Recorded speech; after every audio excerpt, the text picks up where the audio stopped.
बन गई है, रेखा गुप्ता को सीएम बना दिया गया है, लेकिन बीजेपी ने रेखा गुप्ता को ही क्यों चुना? इस बात के पीछे भी कई सारे सवाल खड़े हो रहे हैं। आज के इस वीडियो में हम आपको बताएंगे कि आखिर रेखा गुप्ता को सीएम बनाने की वजह और बीजेपी की स्ट्रैटेजी क्या है। सबसे पहले जो इसका कारण माना जा रहा है वो है महिला वोटर्स को संदेश देना। रेखा गुप्ता को मुख्यमंत्री बनाने के पीछे सबसे बड़ी वजह उनका महिला होना माना जा रहा है। इससे पहले आम आदमी पार्टी की तरफ भी देखें तो आतिशी को मुख्यमंत्री बनाया गया था। बीजेपी के कई राज्यों में सरकार है, लेकिन पार्टी ने अब तक किसी भी महिला को मुख्यमंत्री नहीं बनाया।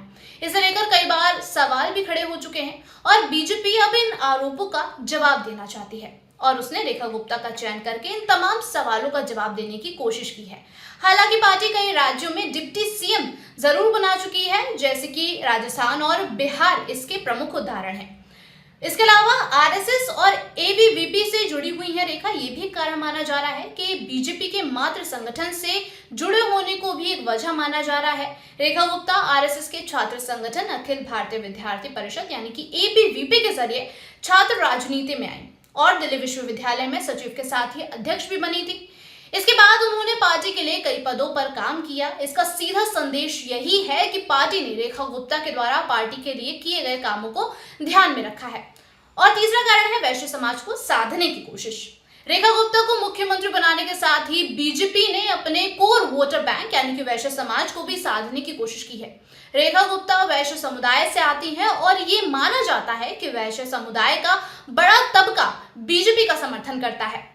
दिल्ली में भी वैश्य समुदाय की काफी ताकत है। दिल्ली की जनसंख्या में वैश्य समुदाय की आबादी 8% के आसपास है। रेखा गुप्ता को मुख्यमंत्री बनाकर बीजेपी ने वैश्य मतदाताओं पर पकड़ मजबूत करने की कोशिश की है।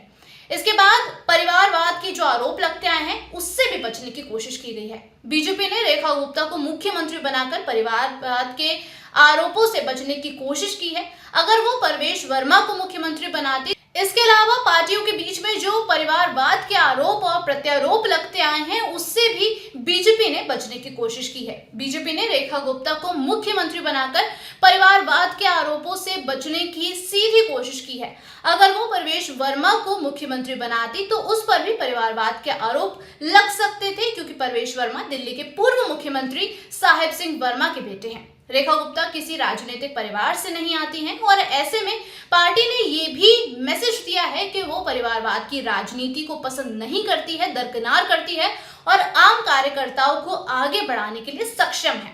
तो ये कुछ वजहें मानी जा रही हैं जिससे बीजेपी जो है वो रेखा गुप्ता के चेहरे को लेकर दिल्ली में अब अपनी सत्ता ले आई है और आज दिल्ली के सीएम ने शपथ भी ले ली है। दिल्ली में कार्यभार भी उन्होंने संभाल लिया है। लेकिन बीजेपी की इस स्ट्रेटजी के बारे में आपका क्या कुछ कहना है? क्या कुछ आप अपनी राय रखते हैं? आप हमें कमेंट सेक्शन में जरूर बताइएगा।